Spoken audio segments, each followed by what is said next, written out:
guys, so before we get into today's video, I just want to give a massive thank you to today's sponsors.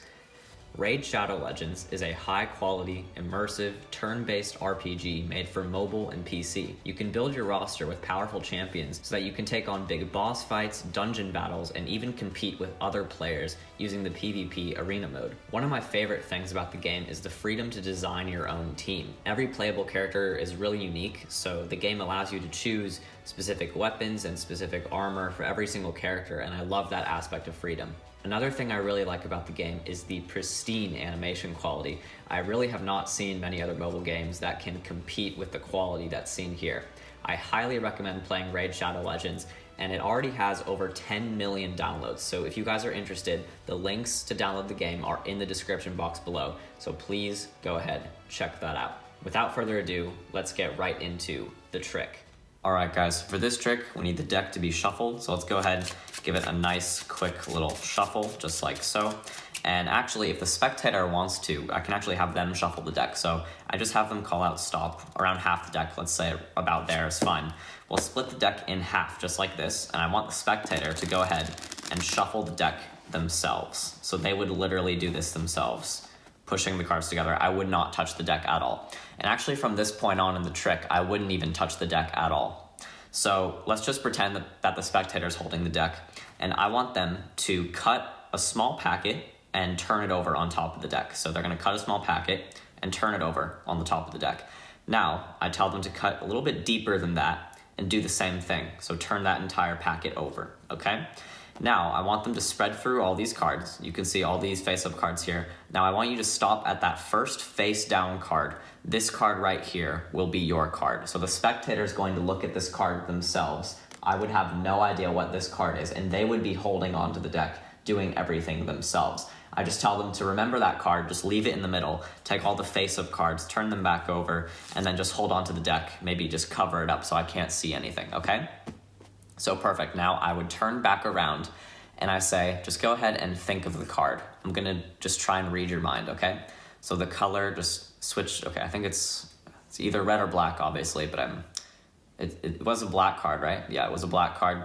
And also the suit, spade, correct? And also the value. I'm gonna count from ace to king, and I just want you to think of the value. Don't say anything out loud. Don't react, just think of the value, all right? Ace, 2, 3, 4, 5, 6, 7, 8, 9, 10, jack, queen, king. Okay, it's a higher value, isn't it? Okay, somewhere between like 7 and king, right? Okay, so say it over and over again, like that, just like, yeah, like 10, 10, 10, 10 of spades, right? 10 of spades. Hopefully that was your card.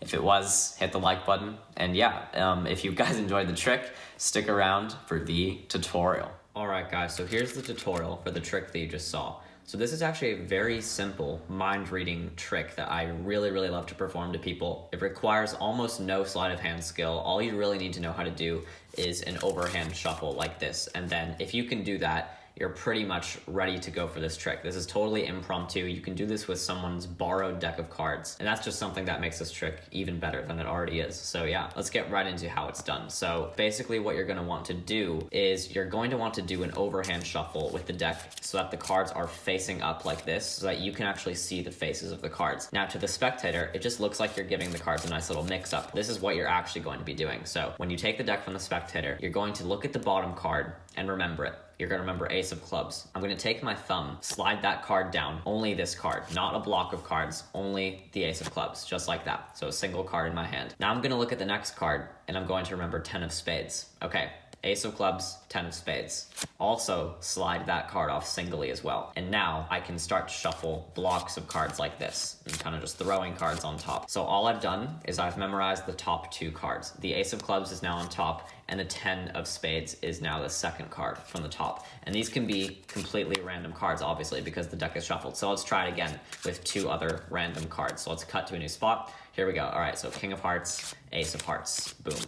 So I just do that in my head as I'm shuffling the cards, and I'm just going to be talking as I do this. So to the spectator's eyes, it would just look like this. So we would go ahead and shuffle the deck, just like so. You guys can see all the cards are mixed up. And boom, I already know we have the 2 of clubs and the 4 of diamonds there on the top of the deck. It takes some practice, but it's pretty simple once you get it down. So once I know the top 2 cards in this case, we have the 2 of clubs and the 4 of diamonds. I'm actually going to allow the spectator to shuffle the deck. But here's the thing, it's not going to really disturb my top 2 cards, and this is why. I'm going to have the spectator kind of cut the deck in half, but I'm just going to have them do it by telling me when to stop riffling my thumb. So I'm going to go like this, and they're going to say stop at whenever they think is half the deck, which is totally up to them. What I'm going to do is break off exactly where they said stop. It's going to look like I'm just setting the pile down here, but what I'm going to do is I'm actually going to slip cut the top card onto this packet as I set the pile down. So I kind of steal this top card here onto the left-hand packet. So one more time, they say stop right here. So all it looks like is just I'm taking the pile and setting it down. But in reality, I kind of just place my thumb there and slide that top card along to the left-hand side. And now, when I set these 2 piles down, we actually have here the 2 of clubs and the 4 of diamonds, my 2 memorized cards on top. Now, the only thing that you need to remember is which card is on which pile. The easiest way for me to remember is that I just remember the top one first is the 2 of clubs, and then the 4 of diamonds is the second card. So when the spectator says stop, when I slip cut the card that I slip cut here, this is the top card, so I know that the card here on the left side, to my left, this is the 2 of clubs, so that must mean that the other side here is the 4 of diamonds. So that's really all you have to remember now. Now you're gonna say, please go ahead and shuffle the deck. Give it a nice riffle shuffle. And you wanna say a riffle shuffle, and you can even kind of mimic with your hands what a riffle shuffle is, just in case they don't know. And now the spectator is going to riffle shuffle the deck themselves. And one of 2 things can happen. The 2 things that can happen is either the 4 of diamonds ends up on top, or the 2 of clubs ends up on top. And now it doesn't matter because it's all up to the spectator. Since you know both identities of these 2 cards right here,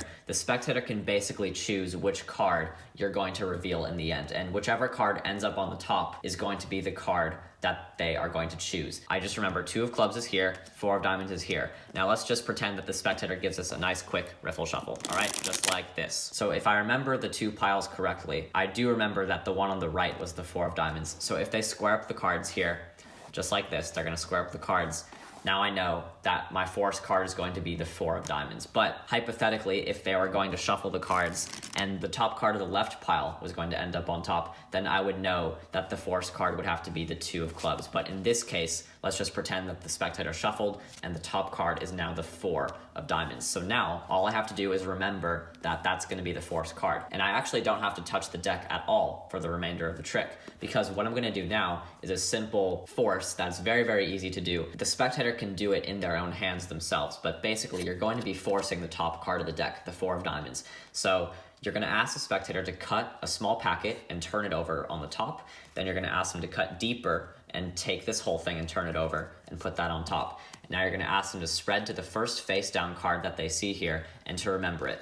And look at that, it's going to be the top card, the 4 of diamonds. It just works every time. This is just a nice self-working force. Now you just ask them to remember this card, they can turn it back over and leave it in the middle, ask them to take the rest of the cards, turn them over, and boom. The trick is essentially done. You already know that the spectator selected the 4 of diamonds because you know which card they picked. And now at this point, the trick is really up to you. So if it were up to me, I would probably suggest doing like a mind reading trick, just because I think those are really strong, especially this one, considering it's almost 100% hands off. To the spectator's eyes, this trick just looks like they shuffled the deck of cards, they cut wherever they wanted to, they are remembering a card in their head, and you've been turned around this entire time, and now you're gonna turn back and reveal the card that they're only thinking of in their head. I mean, that's like super strong right there. But if you don't want to do the mind reading thing, have them shuffle the deck even more so they can shuffle the deck.